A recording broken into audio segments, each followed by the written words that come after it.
Akibat pelampiasannya dengan minuman haram, aku jadi korbannya. Suamiku mengira aku akan hidup sengsara jika tak lagi bersamanya. 2 tahun kemudian dia syok saat melihatku keluar dari mobil mewah bersama ketiga anakku.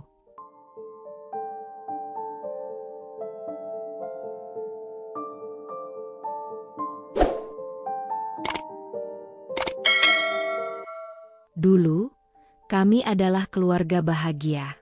Rumah kami tak besar, tapi penuh canda tawa. Aku, Dinda, adalah ibu rumah tangga. Suamiku, Reza, bekerja sebagai mandor proyek. Kami punya 3 anak yang lucu dan cerdas. Kami hidup sederhana, tapi penuh cinta. Setiap malam kami makan bersama, menonton TV bersama, tertawa bersama. Namun semua berubah perlahan. Reza mulai pulang larut malam, hampir setiap hari. Langkahnya berat saat melewati pintu rumah, seolah-olah setiap jengkal tubuhnya membawa beban yang tak terlihat.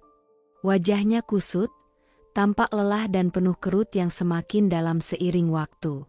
Matanya yang dulu selalu bersinar penuh semangat, kini tampak sayu dan kosong, menyiratkan kepenatan yang jauh melebihi kelelahan biasa. Lebih dari itu, ada bau alkohol yang menyengat, memenuhi ruangan seketika pintu terbuka. Bau itu menusuk, seperti pengingat pahit bahwa ada sesuatu yang salah, sesuatu yang ia sembunyikan. Alia berdiri di sudut ruang tamu, menahan rasa cemas yang semakin menyesakkan dada. Ia mengamati suaminya dengan hati yang mulai ragu, mencoba mencari jawaban dari perubahan yang terasa asing ini. Ketika Reza melepas jaketnya dengan gerakan kasar, Alia mengumpulkan keberanian. "Reza, kau pulang lagi larut malam dan kenapa bajumu bau alkohol seperti ini?" Suaranya bergetar, penuh campuran antara kekhawatiran dan kekecewaan. Reza mengusap wajahnya dengan kasar, lalu duduk di sofa tanpa menatap Alia. Suaranya terdengar berat, seperti tercekik oleh beban yang tak bisa ia ucapkan. Aku stres, Alia. Pekerjaan kantor makin berat. Banyak tekanan. Aku cuma butuh cara buat melepas semuanya. Maaf, aku nggak bermaksud bikin kamu khawatir. Kata-katanya terucap dengan suara serak dan terbata, tapi ada sesuatu dalam nada itu yang membuat Alia semakin curiga. Alia mencoba mendekat, matanya memohon agar Reza jujur. Tapi kenapa harus dengan minum? Aku takut, Reza. Aku takut kalau ini bukan cuma soal stres. Kau nggak seperti biasanya. Reza menggeleng, memalingkan wajahnya, menahan agar air matanya tak jatuh. Aku nggak tahu harus bagaimana, Alia. Aku merasa terjebak. Aku takut kehilangan semuanya. Tapi aku juga nggak kuat lagi. Suasana hening. Hanya suara napas berat mereka berdua yang memenuhi ruang itu. Alia merasakan hatinya nyaris pecah. Menatap pria yang dicintainya berubah menjadi sosok yang asing dan rapuh. Ia tahu, ini baru permulaan dari badai yang tak mudah untuk mereka hadapi. Seiring waktu, perubahan Reza semakin nyata dan sulit untuk diabaikan. Ia mulai mudah sekali marah, bahkan untuk hal-hal yang paling sepele sekalipun. Alia yang dulu terbiasa dengan sikap suami yang sabar dan penyayang, kini harus menghadapi sosok yang berubah drastis, penuh ledakan emosi tanpa alasan yang jelas. Suatu sore, ketika Alia dengan hati-hati menyajikan secangkir teh hangat, ia sudah berusaha menyesuaikan rasa sesuai permintaan Reza.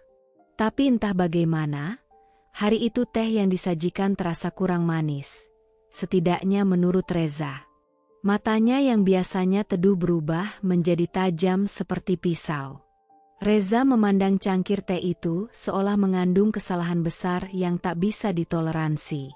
Tanpa sepatah kata, tiba-tiba ia membanting gelas ke meja hingga berhamburan. Pecahan kaca dan tetesan teh menyebar ke seluruh permukaan. Suara dentuman keras itu menggema, membuat jantung Alia seolah berhenti berdetak. Apa-apaan ini, Alia? Kenapa teh ini kurang manis? Kau nggak bisa bikin sesuatu yang sederhana dengan benar. Suara Reza meninggi, penuh kemarahan yang tak terkendali. Alia terpaku, hatinya mencelos dan matanya mulai berkaca-kaca. Ia berusaha tetap tenang, menahan rasa sakit yang mengoyak dada. Maaf, Reza. Aku sudah berusaha sebaik mungkin. Mungkin aku yang salah. Aku akan buatkan lagi, kalau kau mau. Namun kemarahan Reza belum mereda. Ini bukan soal aku mau atau tidak. Aku capek, Alia. Capek dengan semua ini. Ia menunduk, napasnya berat, tapi suaranya masih bergetar penuh amarah dan frustrasi.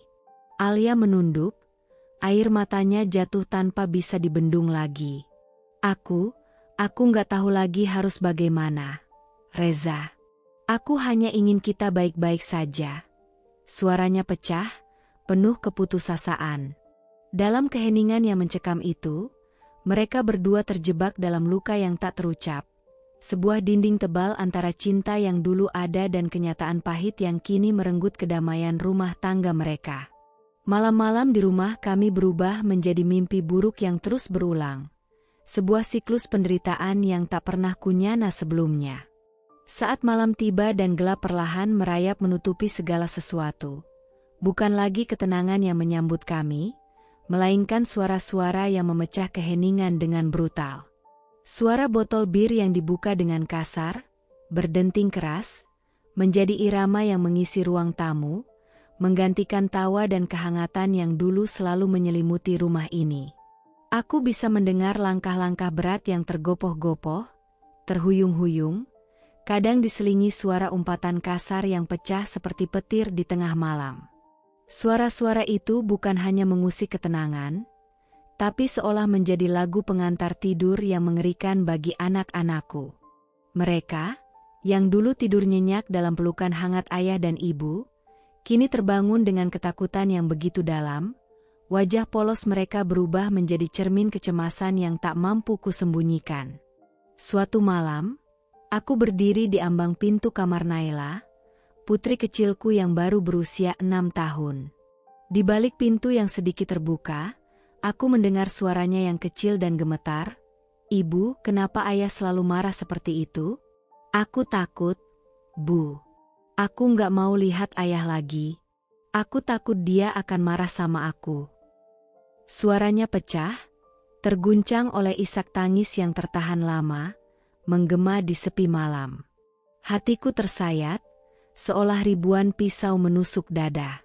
Aku segera masuk dan duduk di sampingnya, memeluknya erat sambil mengusap rambutnya yang basah oleh air mata. "Naila sayang, ibu di sini, ya. Ibu selalu ada untuk kamu.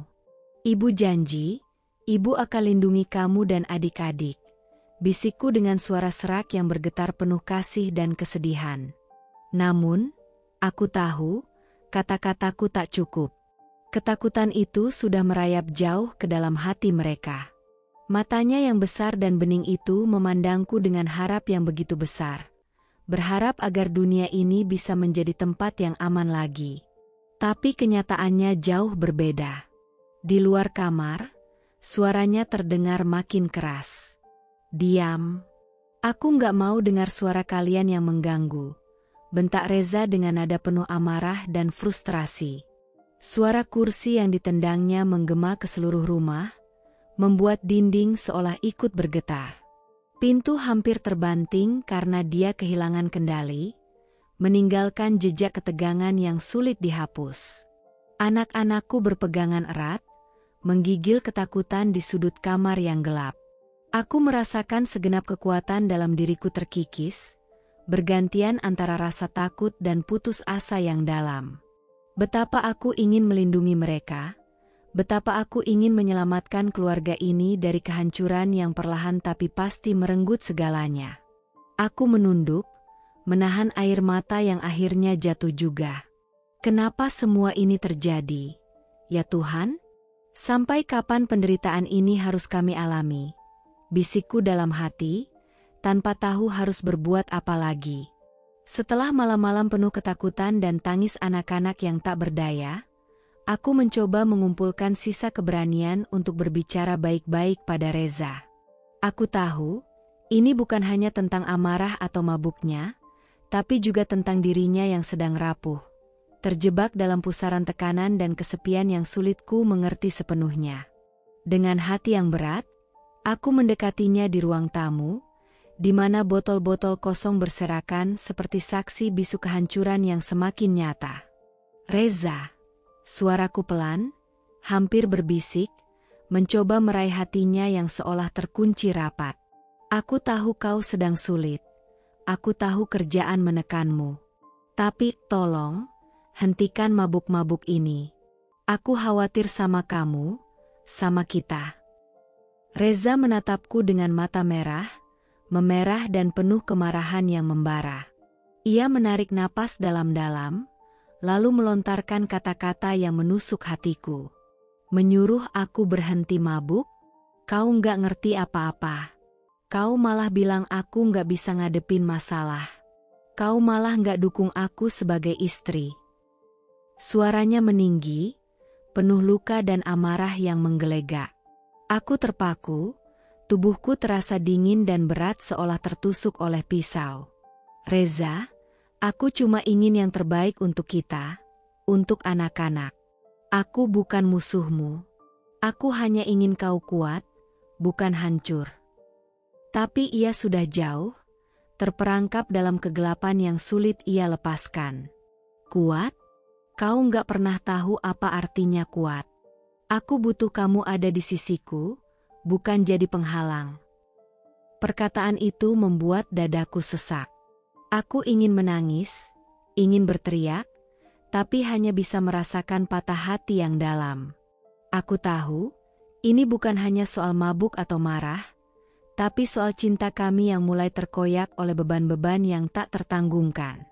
Hari-hari yang berlalu semakin menampakkan sisi Reza yang mengerikan, bukan hanya dalam kemarahan yang mudah meledak, tapi juga dalam keacuhannya yang membekukan hati. Aku bisa merasakan jarak di antara kami semakin melebar, terutama saat ia mulai mengabaikan anak-anak, seolah mereka bukan lagi bagian dari hidupnya yang penuh beban dan keputusasaan. Malam itu, suasana rumah begitu sunyi, hanya suara napas kecil Naila yang terdengar jelas. Si bungsu kami terbaring lemah di tempat tidur, kulitnya panas membara, dahinya berkerut akibat demam yang tinggi. Aku menggendongnya dengan hati-hati, merasakan tubuh kecilnya menggigil di pelukanku, setiap detik terasa seperti ribuan jarum yang menusuk dada. Dengan langkah tergesa, aku menuju ruang tamu, berharap menemukan Reza yang biasanya menjadi tempat bergantung, sosok ayah yang akan membantuku merawat anak kami. Namun yang kudapati hanyalah sosok pria yang tanpa hilang, duduk terpaku, wajahnya kusut dan mata merah sembab, menatap kosong ke arah televisi yang menyala tanpa suara. Ayah? Suaraku bergetar saat aku mencoba menarik perhatian suamiku. Naila demam tinggi. Aku butuh bantuanmu. Reza mengangkat kepalanya perlahan, matanya yang penuh kelelahan dan kekesalan menatapku tanpa sedikit pun rasa empati. Dengan suara kasar yang nyaris tak mengenal kelembutan, ia menjawab, urus sendiri, Alia. Aku capek, aku nggak sanggup. Aku terpaku, rasa sakit dan kecewa membanjiri seluruh tubuhku. Tapi Naila, dia kecil, dia butuh kita. Aku nggak bisa lakukan ini sendirian. Reza. Ia menghela napas panjang, lalu dengan nada tinggi dan suara yang hampir pecah karena amarah dan keputusasaan berkata, aku juga manusia, Alia. Aku bukan robot yang bisa kau suruh kerja terus-menerus tanpa henti. Aku lelah. Aku muak dengan semua ini. Kata-katanya menghantam seperti pukulan keras yang menjatuhkan aku ke dalam jurang putus asa yang dalam. Ia bangkit dan meninggalkan aku serta Naila yang terbaring lemah, tanpa satupun bantuan, tanpa satupun perhatian. Aku memeluk Naila lebih erat, air mata menetes deras di pipi, dan dalam hati yang remuk redam aku berbisik. Bagaimana aku bisa melindungi kalian jika ayah kalian sendiri telah menyerah? Bagaimana aku bisa bertahan ketika orang yang paling aku cintai memilih untuk mengabaikan kita semua? Hari-hari berlalu, dan satu hal yang semakin menyakitkan adalah kebiasaan Reza yang mulai sering tidak pulang ke rumah. Awalnya aku mencoba percaya, menganggap itu hanya karena pekerjaan yang semakin menumpuk. Ia selalu bilang harus lembur, harus menyelesaikan target, demi masa depan kami dan anak-anak. Aku berusaha mengerti, mencoba menahan rasa cemas yang menghantui setiap malam. Namun, malam itu, ketika aku sedang membereskan jaket yang tertinggal di ruang tamu, aku menemukan sesuatu yang membuat seluruh dunia seakan runtuh. Sebuah struk bar kecil terlipat rapi di dalam saku jaket Reza. Hatiku langsung berdegup kencang, tanganku gemetar saat menyentuh kertas itu. Aku tahu, ini bukan tanda lembur kerja yang ia ceritakan. Dada terasa sesak, dan suara di kepalaku bergemuruh penuh pertanyaan dan keraguan. Dengan langkah gontai, aku menunggu Reza pulang, mencoba menyiapkan kata-kata yang tak mudah aku ucapkan. Ketika pintu terbuka, Reza masuk dengan wajah kusut, aroma alkohol masih menyelimuti tubuhnya. Aku mengangkat struk itu di depan matanya, suaraku getarkan oleh campuran marah dan kecewa. Kau bilang kau lembur. Suaraku bergetar, tapi aku menemukan ini di sakumu. Bar? Reza? Apa sebenarnya yang sedang kau lakukan di luar sana? Reza menatapku, matanya kosong, lalu tertawa sinis. Lembur? Itu hanya alasanmu supaya aku nggak kamu ganggu. Aku juga butuh tempat buat lari, Alia. Kau kira aku nikmati semua ini? Hidup ini berat, dan aku cuma cari pelarian. Hatiku hancur berkeping-keping mendengar pengakuan itu. Namun di balik rasa sakit itu, aku tahu aku harus kuat, harus menemukan jalan keluar untuk kami. Malam itu, aku duduk terpaku di ruang tamu yang dingin dan sepi, hanya diterangi oleh cahaya remang dari lampu kecil di sudut ruangan. Suasana sunyi yang biasanya membuatku tenang, kini malah terasa seperti jebakan yang menjerat hati dan pikiranku. Semua kenangan indah yang dulu mewarnai rumah ini, kini terasa begitu jauh, seperti bayangan samar yang terus memudar. Aku menunduk, menggenggam kedua tangan di pangkuan, mencoba menenangkan gemuruh yang membuncah di dadaku. Ini bukan rumah tangga yang dulu. Aku berbisik lirih, suara itu hampir tak terdengar, seolah takut mengganggu keheningan yang penuh luka. Dulu, rumah ini penuh dengan tawa, cinta, dan harapan. Sekarang, semuanya berubah menjadi sesuatu yang asing, sesuatu yang menyakitkan. Dari sudut mataku, aku melihat Reza muncul dari kamar, langkahnya berat, wajahnya yang kusut tampak lebih lelah dari biasanya. Ia duduk di seberangku, menatap kosong tanpa kata, seolah berusaha mencari kekuatan yang sudah lama hilang. Reza, suaraku bergetar, apa kau masih ingat saat pertama kali kita bertemu? Saat cinta kita begitu kuat dan penuh janji. Ia mengangkat kepala, tatapannya perlahan tertuju padaku. Dengan suara serak yang penuh kepedihan, ia menjawab, aku ingat, Alia. Aku juga ingin kembali ke masa itu, tapi... Aku menghela napas panjang, menahan air mata yang mulai menggenang. Tapi apa? Kenapa semua berubah? Kenapa cinta yang dulu membuatku merasa aman dan dicintai kini berubah menjadi luka yang tak pernah berhenti menggores hati? Reza terdiam sejenak, lalu suaranya pecah saat ia berkata, aku terperangkap dalam kegelapan yang tak ku mengerti. Aku ingin memperbaiki semuanya, tapi aku kehilangan arah. Aku takut aku sudah terlalu jauh. Kata-katanya menusuk jantungku, tapi aku tahu bahwa kami berdua kini terperangkap dalam pusaran yang sulit diurai. Aku menunduk, Air mata mulai jatuh membasahi pipiku. Aku lelah, Reza. Lelah berjuang sendirian untuk cinta yang rasanya perlahan mati. Aku takut kita akan kehilangan semuanya. Keheningan menyelimuti kami, hanya suara napas yang saling bertabrakan dalam kesedihan yang mendalam. Rumah ini sudah bukan lagi tempat yang hangat, tapi medan pertempuran hati yang melelahkan. Hari itu, aku memberanikan diri untuk mengajak Reza bicara serius tentang keadaan kami. Aku tahu kami butuh bantuan, sesuatu yang bisa menyelamatkan hubungan yang sudah retak dan hampir hancur. Dengan harapan yang masih tersisa, aku mengusulkan agar kami mencoba konseling, agar ada pihak ketiga yang bisa membantu kami mengurai benang kusut masalah ini. Kita harus cari jalan keluar, Reza, kataku dengan suara lembut namun tegas, berusaha menahan getar dalam dadaku. Kita butuh bantuan profesional, bukan hanya terus saling menyakiti. Aku yakin konseling bisa membantu kita. Namun, kata-kataku seolah memantik api yang selama ini terpendam dalam dirinya. Wajah Reza berubah merah, matanya membara dengan kemarahan yang membuncah. Ia berdiri mendadak, suaranya meledak seperti petir yang menggelegar memenuhi ruangan. Aku bukan orang gila, teriaknya dengan nada yang penuh kebencian dan frustrasi. Kau yang gila, Alia, kau yang selalu berlebihan, yang gak pernah ngerti aku. Aku terpaku, tubuhku seolah membeku, merasa seperti ditampar habis-habisan oleh kata-kata yang kejam itu. Reza, aku cuma ingin kita baik-baik saja.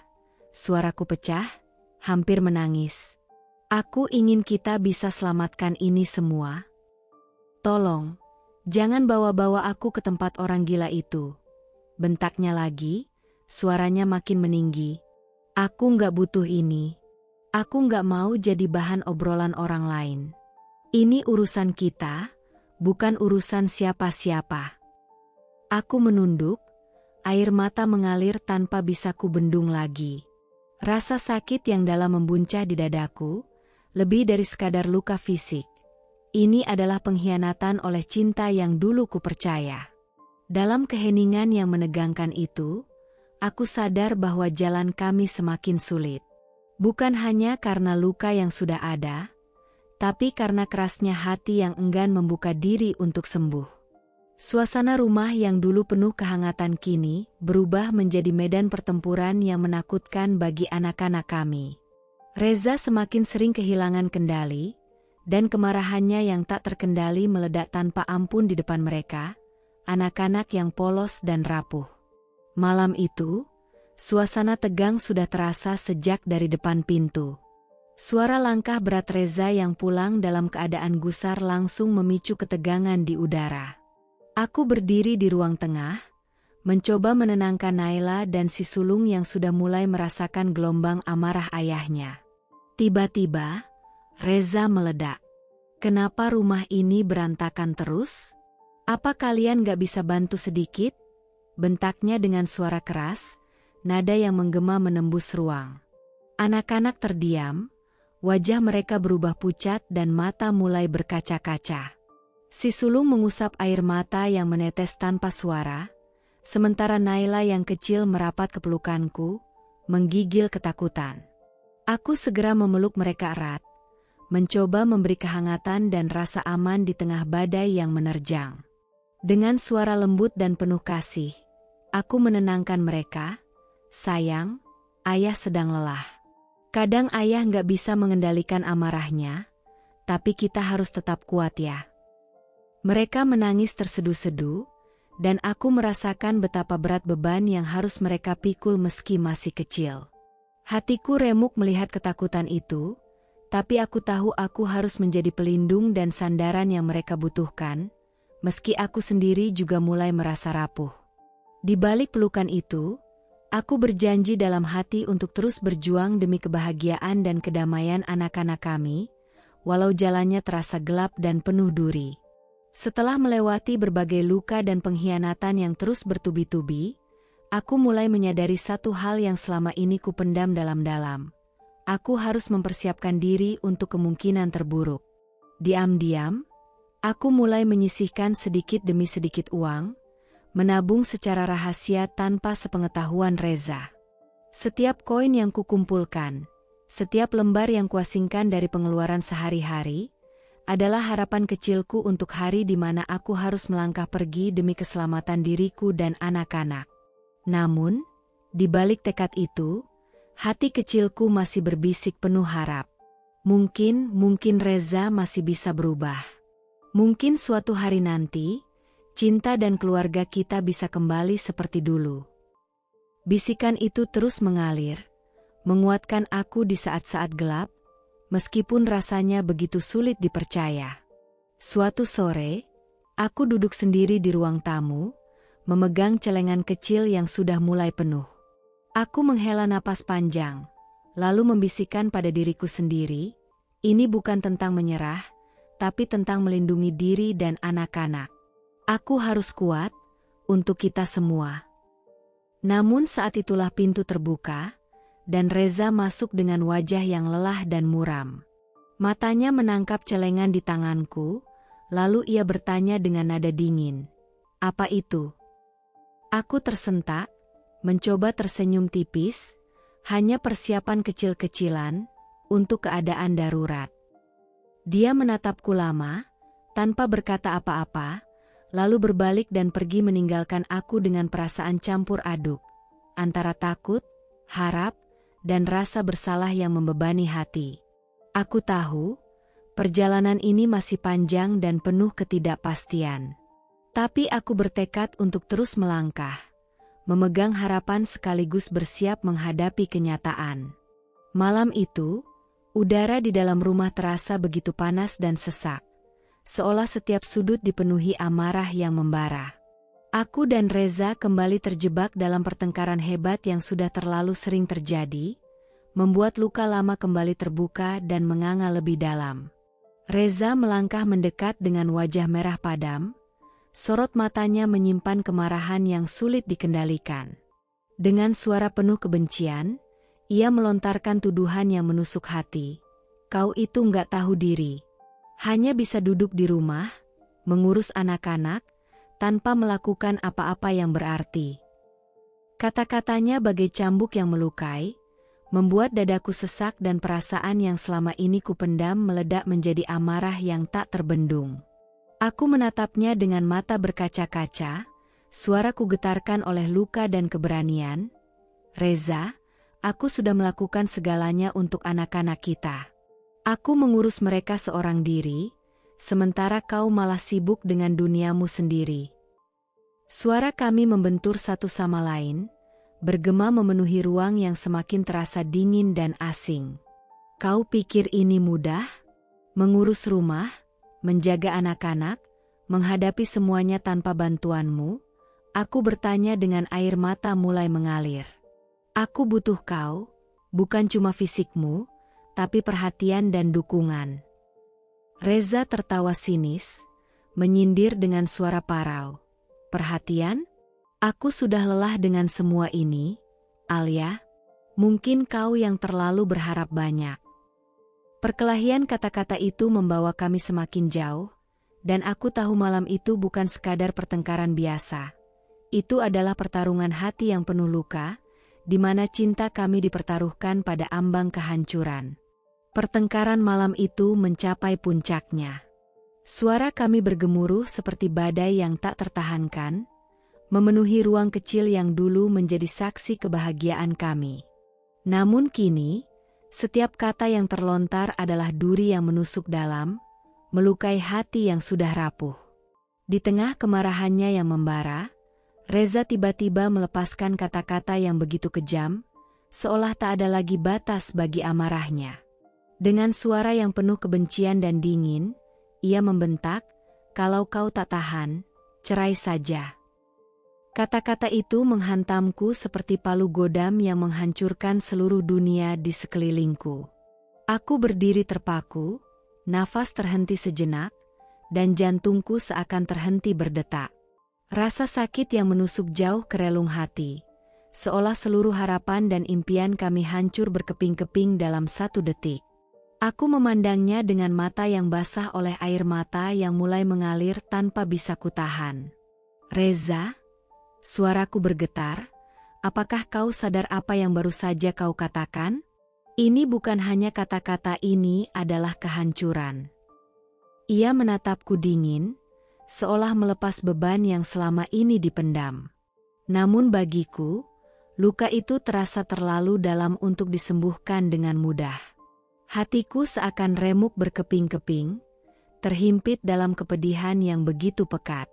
Namun di dalam kesakitan itu, ada suara kecil yang terus berbisik, mengingatkan aku bahwa aku harus tetap bertahan, untuk diriku dan untuk anak-anak. Keesokan paginya, udara di rumah kami terasa dingin dan menusuk hingga ke tulang. Setelah malam yang penuh amarah, tangisan, dan luka yang tak terucapkan, aku terbangun dengan perasaan yang bercampur aduk antara takut dan tidak percaya. Aku tak tahu apa yang akan menantiku hari ini, tapi seolah semua harapan yang selama ini aku genggam mulai terkoyak perlahan. Pintu kamarku terbuka dengan kasar. Reza melangkah masuk, wajahnya dingin tanpa sedikit pun jejak kasih sayang. Di tangannya tergenggam sebuah koper kecil yang penuh dengan pakaian-pakaian milikku. Suaranya kasar, menusuk, menggema di seluruh ruangan yang tiba-tiba terasa seperti medan perang. Kemas semua barang-barangmu, bentaknya dengan nada yang penuh kemarahan dan kekuasaan. Aku sudah tidak tahan lagi, Alia, keluar dari rumah ini sekarang juga. Tubuhku seakan membeku. Aku mematung di tempat, menatap koper itu dengan mata yang mulai berkaca-kaca. Kata-katanya seperti palu godam yang menghantam seluruh hatiku. Reza tak berhenti sampai di situ. Rumah ini aku yang beli. Anak-anak juga akan tinggal bersamaku. Suaranya meninggi, penuh dengan ego dan keputusasaan. Hatiku tercekat, dada ini sesak tak tertahankan. Namun, aku mengumpulkan sisa keberanian yang tersisa di dalam relung jiwa. Aku menatap matanya, mencoba membalas dengan suara yang bergetar tapi tegas. Tidak, Reza. Aku tidak akan pergi begitu saja. Anak-anak memilih ikut denganku. Saat itu, aku merasakan genggaman tangan kecil anak-anakku yang erat memegang tanganku. Mereka berdiri di sampingku, wajah mereka penuh ketakutan. Tapi matanya memancarkan keberanian yang aku tahu lahir dari rasa cinta dan pengharapan. Mereka menangis pelan, tapi aku tahu mereka juga mengerti bahwa keputusan ini bukan hanya tentang tempat tinggal. Ini tentang masa depan kami semua. Reza menatap kami, matanya menyala dengan kemarahan dan kekecewaan yang mendalam. Namun di balik itu, aku yakin ada kesedihan yang ia sembunyikan. Meski ia tak pernah mau mengakuinya. Aku membelai kepala anak-anakku satu persatu, menenangkan mereka dengan suara lembut yang penuh kasih sayang. Kita akan baik-baik saja, Nak. Mama akan selalu melindungi kalian, meski jalan ini penuh tantangan. Dengan tekad yang membara di dalam dada, aku tahu ini bukanlah akhir dari kisah kami, tapi sebuah awal baru, awal yang penuh dengan perjuangan, air mata, dan harapan yang tak akan pernah padam. Setelah kepergian kami dari rumah yang dulu kami sebut tempat tinggal, aku membawa anak-anak ke sebuah rumah kontrakan kecil yang jauh dari kemewahan dan kenyamanan. Dinding-dindingnya tipis, dan udara di sana terasa pengap, tapi bagi kami, itu adalah tempat baru yang penuh harapan, sekaligus awal perjuangan yang tak mudah. Hari-hariku berubah drastis. Tidak ada lagi kemudahan seperti dulu. Aku harus bekerja keras demi menghidupi anak-anak dan memastikan mereka tetap bisa merasakan kehangatan keluarga meski dalam kesederhanaan. Pagi-pagi aku mulai membuat kue, dari kue basah hingga kue kering, yang kubawa ke pasar kecil dekat rumah. Tanganku yang dulu lembut, kini tak lagi segan untuk meremas adonan dan menyiapkan segala sesuatunya dengan telaten dan penuh kesabaran. Selain itu, Aku juga menerima jahitan pesanan dari tetangga dan kerabat yang mempercayakan kepadaku untuk memperbaiki atau membuat pakaian. Di sela waktu, aku membantu mengelola online shop milik seorang teman, memotret barang, mengemas pesanan, hingga mengurus chat pelanggan lewat ponsel. Semua kulakukan tanpa mengeluh, meski badan dan pikiranku sering terasa letih dan hampir menyerah. Suatu malam, saat aku menyiapkan adonan kue sambil mengawasi Naila yang tidur di sampingku, aku menarik napas dalam-dalam. "Ini semua untuk kalian, Nak," bisikku pelan, menyeka keringat yang membasahi dahi. "Mama akan terus berjuang, walaupun berat. Aku tahu jalan kami masih panjang, penuh rintangan dan air mata. Namun, di balik kelelahan itu, ada kekuatan yang tumbuh. Kekuatan dari cinta, dari harapan, dan dari tekad seorang ibu yang tak akan pernah menyerah." Hari-hari berlalu dengan perjuangan yang tiada henti. Aku bekerja siang dan malam, menguras tenaga demi memenuhi kebutuhan anak-anak yang kian hari semakin tumbuh dan membutuhkan banyak perhatian. Namun, di tengah segala jerih payah itu, ada satu kenyataan pahit yang harus kuterima setiap hari. Reza tak pernah mengirim sepeser pun nafkah untuk kami. Awalnya aku berharap dia akan berubah, akan bertanggung jawab seperti seorang ayah dan suami yang seharusnya. Tapi kenyataannya jauh dari harapan. Reza seolah menutup mata dari tanggung jawabnya, memilih untuk berdiam diri, bahkan menghindar dari kewajiban terbesarnya. Aku pernah mencoba menghubunginya, bertanya dengan suara bergetar, "Reza, kapan kau akan mengirim uang untuk anak-anak? Mereka butuh susu, sekolah, dan kebutuhan sehari-hari." Namun jawabannya selalu dingin dan menusuk. "Urus sendiri, Alia. Aku tidak punya kewajiban lagi. Kalau kau pikir aku akan merangkak kembali padamu, kau salah besar." Kata-kata itu seperti pisau yang mengiris-iris hatiku. Terasa begitu kejam, mengoyak sisa-sisa cinta dan harapan yang pernah ada. Aku menunduk, menahan air mata yang ingin jatuh, sambil berbisik dalam hati, "Aku tidak akan pernah merangkak padamu. Aku kuat, demi anak-anak kita." Walaupun terluka, aku memutuskan untuk berdiri tegak, melanjutkan perjuangan ini tanpa berharap belas kasihan dari seorang yang pernah kucinta. Karena aku tahu, di balik semua derita dan pengabaian, aku harus menjadi pelindung, penopang, dan sumber kekuatan bagi anak-anakku.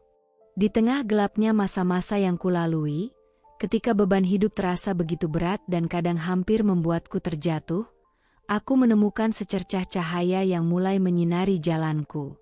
Suatu hari, aku mendapatkan kabar tentang sebuah pelatihan bisnis kecil-kecilan yang diadakan oleh program komunitas di lingkungan sekitar kami. Awalnya, aku ragu. Bagaimana aku bisa memulai sesuatu dari nol, dengan modal yang sangat terbatas? Namun, ada sesuatu dalam hatiku yang berkata, "Ini kesempatan, Alia. Jangan sia-siakan."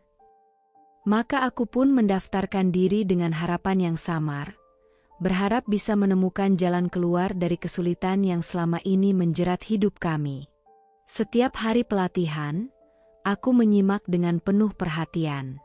Materi tentang pengelolaan modal, pemasaran, dan pengembangan usaha kecil terasa seperti angin segar yang membelai jiwaku yang letih. Aku bertemu dengan ibu-ibu lain yang juga berjuang seperti aku, dan itu memberiku semangat baru, bahwa aku tidak sendiri dalam pertempuran ini. Setelah pelatihan selesai, aku memberanikan diri membuka usaha catering rumahan. Dengan modal yang benar-benar terbatas, aku mulai menerima pesanan dari tetangga, teman lama, bahkan dari beberapa kenalan yang kudapat selama pelatihan. Suatu sore, saat sedang mengaduk saus sambil mendengarkan suara Naila yang riang bermain di ruang sebelah, aku berbicara pada diri sendiri dengan suara lirih tapi penuh tekad. "Ini hanya awal, Nak. Mama tahu jalan ini berat, tapi kita akan jalani bersama. Pelan-pelan, kita bangkit dari reruntuhan. Ketika telepon berdering dan aku menerima pesanan baru, hatiku berdegup kencang bukan hanya karena kewajiban, tapi juga karena rasa bangga kecil yang tumbuh dalam diriku. Aku tahu, dari usaha kecil ini, aku mulai menulis ulang takdir kami, membangun harapan dari sisa-sisa patah hati dan air mata. Meski lelah, aku tersenyum sambil mengusap peluh di dahi. Aku akan berjuang, Nak. Demi kalian, demi masa depan kita. Berbulan-bulan aku berjuang tanpa henti, melewati hari-hari yang penuh lelah dan tantangan.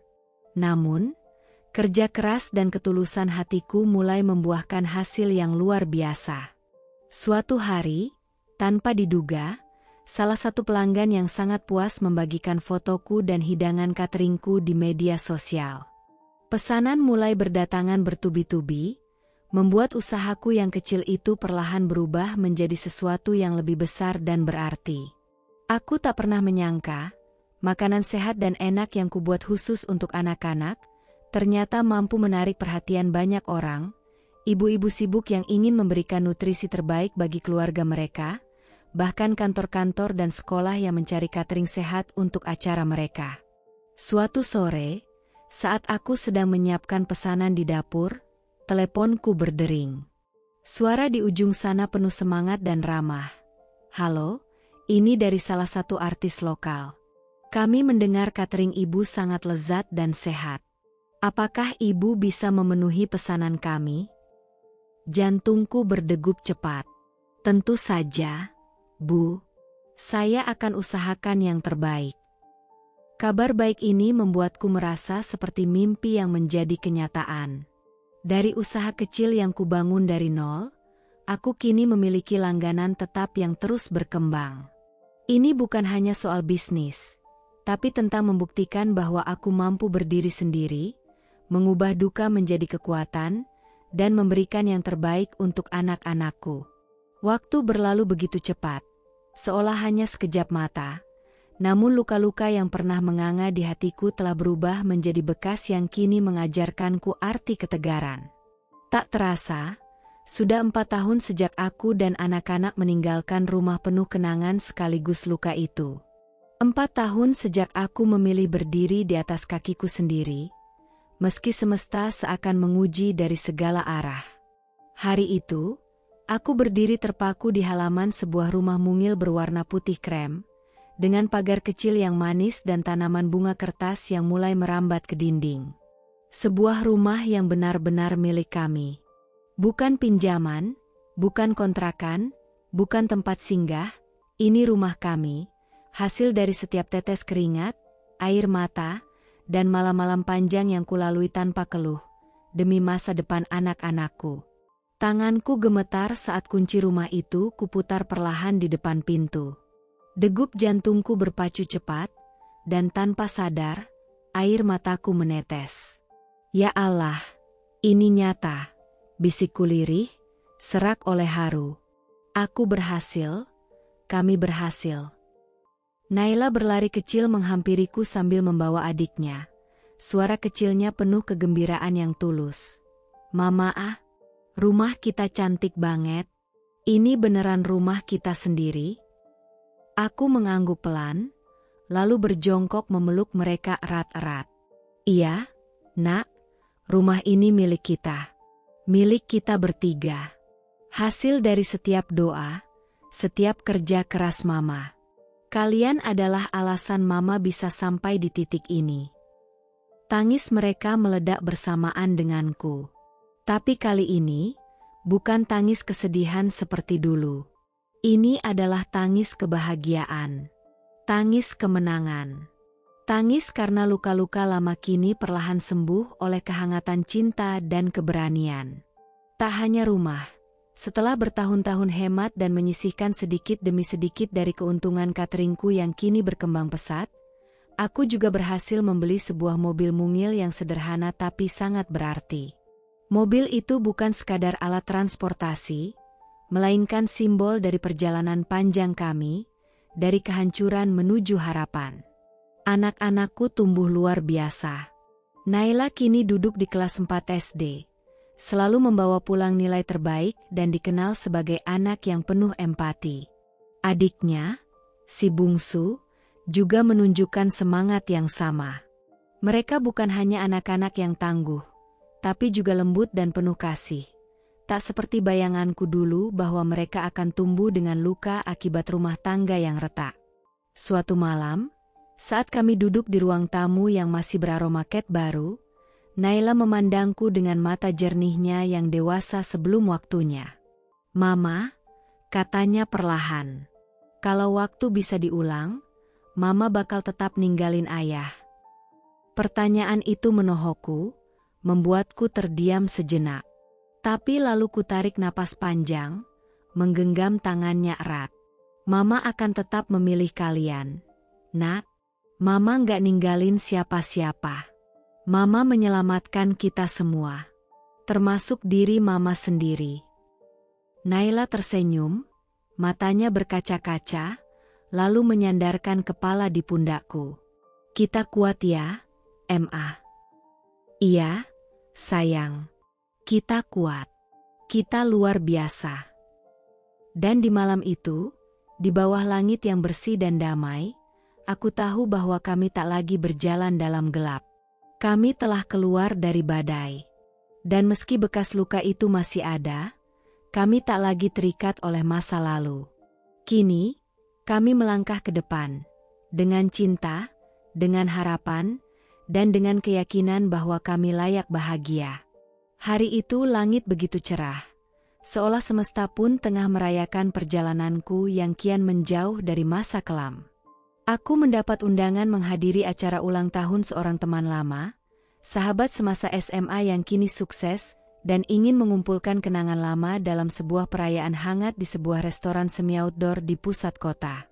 Setelah sempat ragu, aku akhirnya memutuskan untuk datang. Ini bukan hanya tentang menghadiri undangan, tapi juga tentang merayakan pencapaian diri, bahwa aku, Alia, perempuan yang dulu diremehkan dan dibuang, kini mampu berdiri tegak, bahkan lebih tinggi dari sebelumnya. Aku mengenakan setelan sederhana namun elegan berwarna pastel, rambutku disanggul rapi, dan anak-anakku, 3 cahaya hidupku, ikut bersamaku, mengenakan pakaian terbaik mereka. Tawa mereka menggema di dalam mobil SUV baruku, mobil yang kubeli dari hasil kerja keras, tanpa menyandarkan hidup pada siapapun. Di kaca spion, aku melihat bayangan wajahku sendiri, lebih tegas, lebih damai, dan penuh percaya diri. Begitu kami tiba di lokasi, aku menurunkan kaca jendela untuk mengambil tiket parkir. Namun saat itu, waktu seperti berhenti.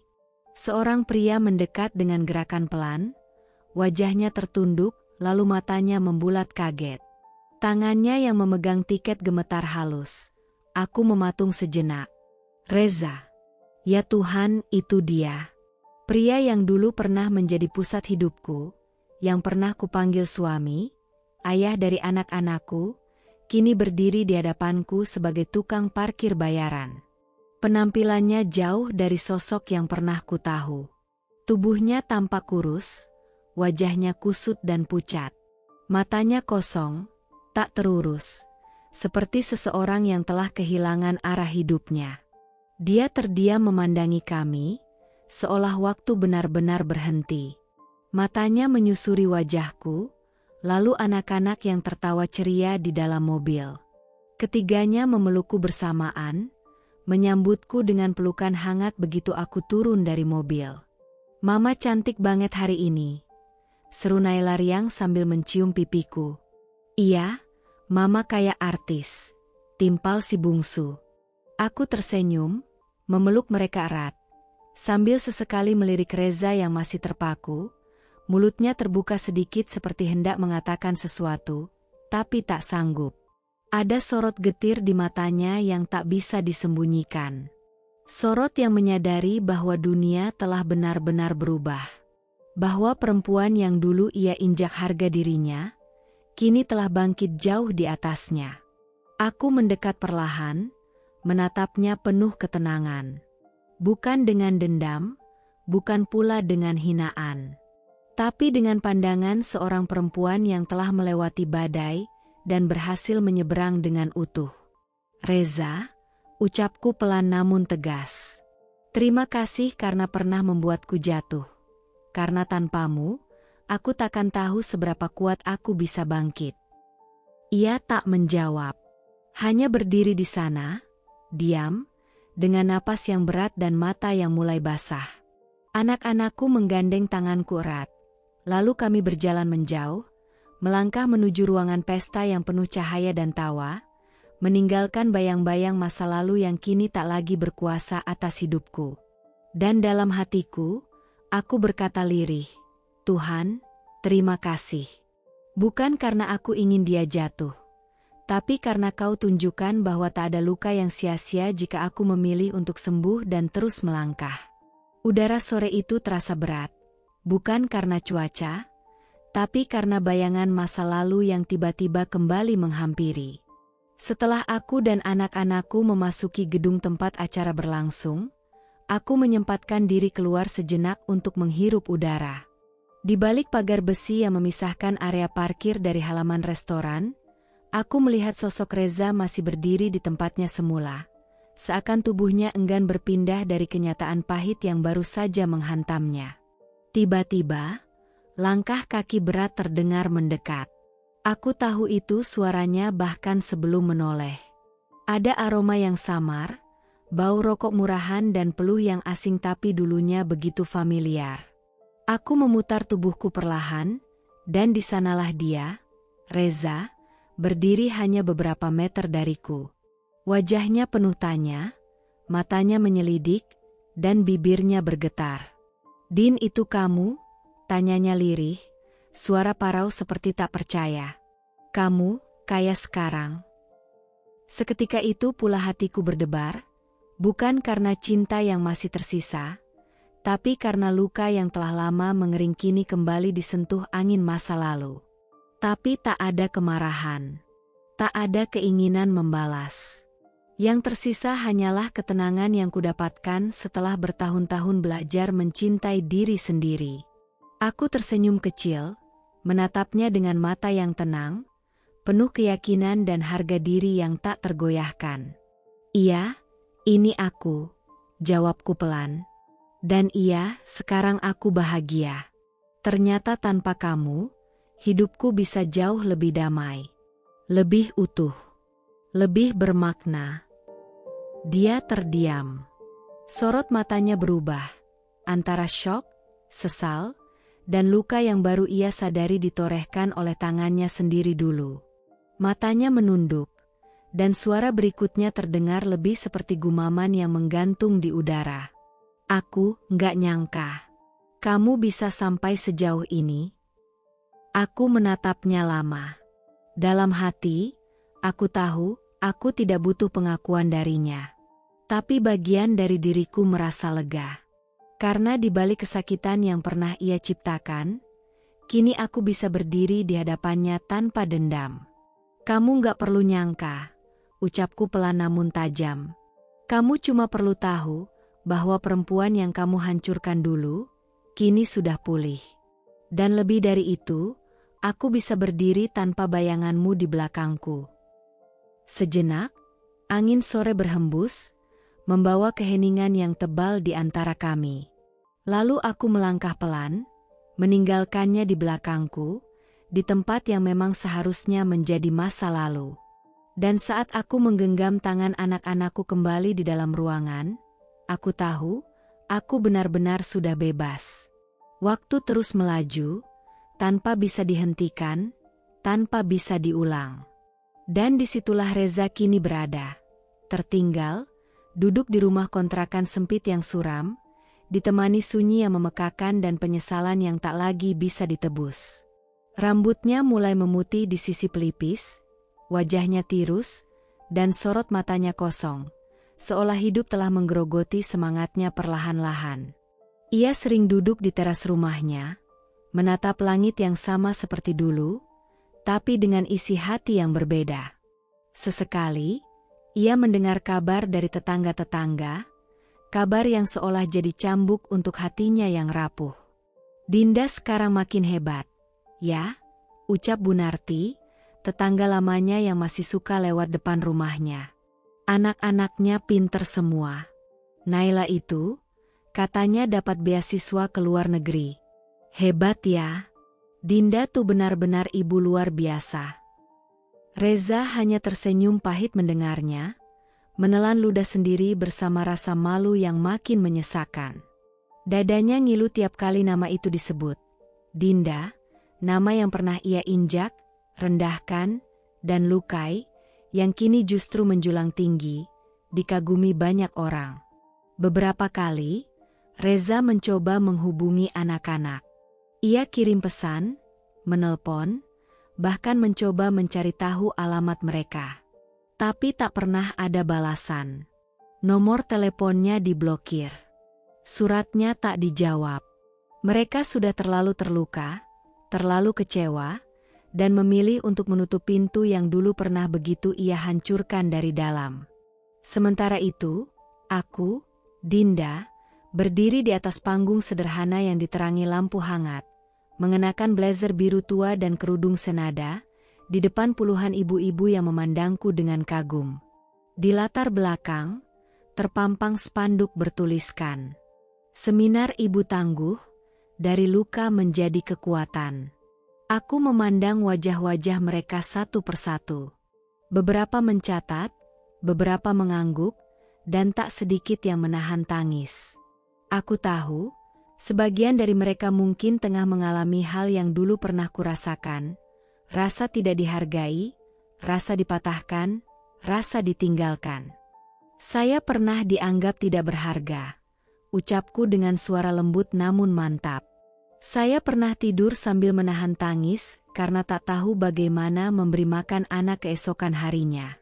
Tapi hari ini, saya berdiri di sini bukan sebagai korban, melainkan sebagai perempuan yang memilih bangkit. Tepuk tangan bergema. Hatiku menghangat. Di belakang panggung, tim cateringku sibuk menyiapkan hidangan. Mereka bukan hanya tim, mereka adalah sahabat seperjuangan. Semua perempuan, semua pejuang. Penghasilanku kini stabil, cukup untuk memberi anak-anakku pendidikan terbaik, rumah yang layak, dan hidup yang bermartabat. Namun yang paling penting dari semua pencapaian itu adalah kedamaian. Aku tidak pernah membalas Reza dengan kebencian. Tidak pernah aku mendoakan yang buruk, tidak pernah pula aku mencari cara untuk menyakitinya kembali. Karena aku percaya, hidup memiliki caranya sendiri untuk menyeimbangkan segalanya. Dan ya, hidup telah membalasnya dengan cara yang paling adil. Membuatku bahagia tanpa dia, dan membuatnya menyadari bahwa kepergianku adalah awal dari kehancurannya sendiri. Kini, aku bukan lagi Dinda yang dulu menangis dalam gelap. Aku adalah Dinda yang bercahaya, bagi anak-anakku, bagi diriku sendiri, dan bagi para perempuan yang pernah hampir menyerah, tapi memilih bertahan. Karena dari luka, kita bisa tumbuh. Dan dari kehilangan, kita bisa bangkit. Kau pikir tanpamu aku akan jatuh. Nyatanya, tanpamu, aku justru bangkit. Dan saat kau sibuk mencari pelampiasan, aku sibuk membangun kebahagiaan. Kini kau hanya penonton dalam kisah suksesku. Kisah Dinda bukan sekadar cerita tentang pengkhianatan dan penderitaan seorang istri, tapi cermin dari kekuatan sejati seorang perempuan yang bertahan di tengah badai. Dari seorang ibu rumah tangga yang dihina dan dibuang, Dinda bangkit perlahan, menjemput kembali harga dirinya yang pernah diinjak. Ia tidak melawan dengan amarah, tidak membalas dengan dendam, melainkan memilih jalan yang jauh lebih berkelas, menjadi lebih baik. Keteguhannya membesarkan anak-anak sendirian, kerja kerasnya tanpa kenal lelah, dan ketulusan hatinya untuk tidak membenci, itulah yang menjadikan hidup berpihak padanya. Dinda menunjukkan bahwa perempuan bukanlah makhluk lemah. Ia adalah benteng paling kokoh ketika badai datang. Ia bisa hancur, tapi ia juga bisa tumbuh dari reruntuhan. Sementara Reza, yang dahulu merasa paling berkuasa, harus menerima bahwa hidup punya caranya sendiri membalas perbuatan manusia.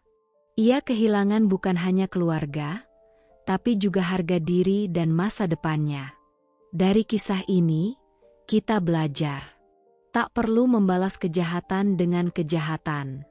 Cukup berjuang menjadi versi terbaik dari diri sendiri. Karena saat kita memilih untuk bangkit, hidup akan membalas segala luka dengan kemenangan yang tak ternilai.